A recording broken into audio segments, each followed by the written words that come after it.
Good morning students. आज हम पढ़ेंगे पाठ 14 प्राकृतिक संपदा। प्राकृतिक संपदा जो है, जो भी पृथ्वी पर जैव और अजैव घटक है वो सभी प्राकृतिक संपदा के अंतर्गत आते हैं। पृथ्वी की प्राकृतिक संपदा स्थल, जल और वायु है, जिसमें कि दोनों ही तरह के घटक रहते हैं। और पृथ्वी की सबसे बाहरी परत जो है उसको हम स्थल मंडल कहते हैं। और इस स्थल मंडल पर ही सभी जीवों का जीवित रहना संभव है।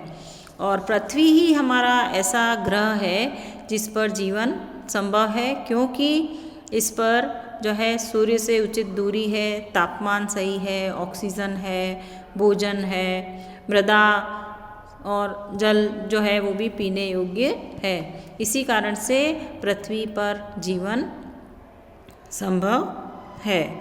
और पृथ्वी पर सभी प्रकार की जो मूल आवश्यकताएं हैं वो जो है ज़रूरी होती है, वो सब उपलब्ध होती है। इसके बाद जो है पृथ्वी पर 75% जल है, तो इसको हम जो जल वाला भाग है इसको जलमंडल कहते हैं। और वायु जो पूरी तरह पृथ्वी को कंबल की तरह ढके हुए है, हमें सुरक्षित रख रही है, उसे हम वायुमंडल कहते हैं। तो इस प्रकार से पृथ्वी पर स्थल मंडल, जलमंडल और वायुमंडल, ये तीनों मंडल हैं। और जीवन को यह आश्रय देने वाला जो घेरा, जहाँ पे स्थल मंडल, वायुमंडल, जल मंडल सभी हैं, उसको हम जीव मंडल कहते हैं। तो इस जीव मंडल में जो है वो दोनों तरह के घटक, जो सजीव घटक हैं उसे हम जैविक घटक कहते हैं, और जो निर्जीव घटक हैं जिसमें वायु है, जल है, मृदा है, खनिज है, वो सब आते हैं। ये सब मिलकर इस जीव मंडल की रचना करते हैं। तो जो भी हमें पृथ्वी से जो भी ये प्राकृतिक पदार्थ प्राप्त हैं उसे हम प्राकृतिक संपदा कहते हैं, जो हमारे लिए उपयोगी होती है।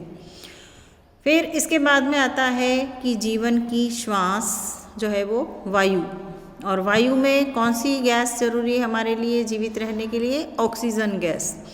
ठीक है, तो वायु क्या है? एक गैसों का मिश्रण है जिसमें नाइट्रोजन, ऑक्सीजन, कार्बन डाइऑक्साइड, जल वाष्प और अन्य कई गैसें हैं। अब क्या है कि शुक्र और मंगल जो ग्रह हैं वहाँ पे जीवन नहीं है। वहाँ पे क्या है कि 95 से 97% तक जो है कार्बन डाइऑक्साइड गैस पाई जाती है। हमारे पृथ्वी पर नाइट्रोजन 78%, ऑक्सीजन 21%, कार्बन डाइऑक्साइड 0.03% और अन्य गैसें जैसे हीलियम, नियोन, क्रिप्टॉन, ज़ीनोन और जल वाष्प होती हैं।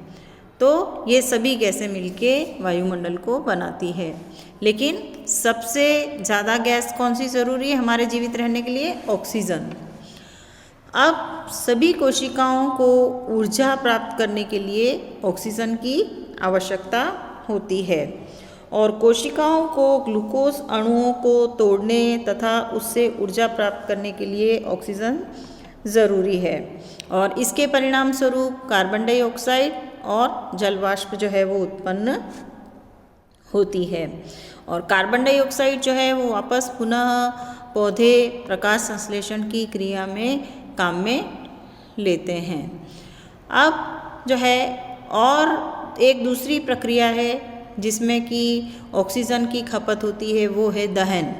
तो दहन में जो है भी ऑक्सीजन की खपत होती है और कार्बन डाइऑक्साइड का उत्पादन होता है। तो जो अपना जो सेल्यूलर रेस्पिरेशन है, कोशिकीय श्वसन, उसमें भी कार्बन डाइऑक्साइड बनती है उसके बाद में, ग्लूकोज के अणुओं को तोड़ने के बाद में, और दहन के बाद में भी कोई भी चीज़ जलती है उसके बाद में भी कार्बन डाइऑक्साइड का उत्पादन होता है।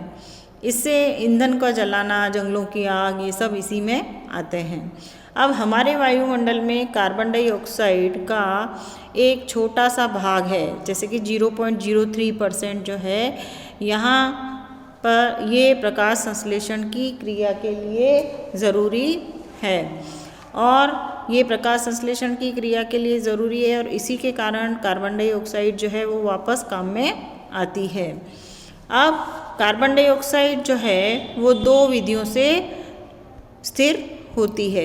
एक तो हरे पौधे प्रकाश में कार्बन डाइऑक्साइड को ग्लूकोज में बदलते हैं, मतलब प्रकाश संश्लेषण की क्रिया, और दूसरा समुद्री जीव जो है वो जल में घुले कार्बोनेट से अपने जो भी कवच होते हैं, जो अपन सीपी घोंगा जो देखते हैं, उनके जो शरीर के कवच हैं वो इसी से बनते हैं।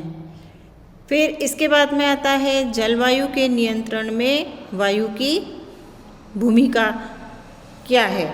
ठीक है ना, जलवायु के नियंत्रण में हमारे वायुमंडल की भूमिका क्या है। वायु क्या है, ऊष्मा की कुचालक है, और यह पृथ्वी के औसत तापमान को क्या करती है, दिन भर नियत रखती है, और इसको पूरे वर्ष भर जो है तापमान को नियत रखती है। वायुमंडल क्या करता है, दिन के तापमान को अचानक बढ़ने से रोकता है, और रात के समय भी ऊष्मा को बाहर अंतरिक्ष में जाने की दर को कम करता है। अब जहाँ पर वायुमंडल नहीं है, जैसे चंद्रमा है, तो उसकी सतह पर जो तापमान है वो -190 से -110 के मध्य में रहता है, और बालू और जल दोनों ही एक समान दर से न तो गर्म होते हैं और न ही ठंडे होते हैं। अब इसके बाद अपन देखें कि वायु की गति, जो पवन कहते हैं जिसको, जब वायु चलने लगती है तो उसको हम पवन कहते हैं।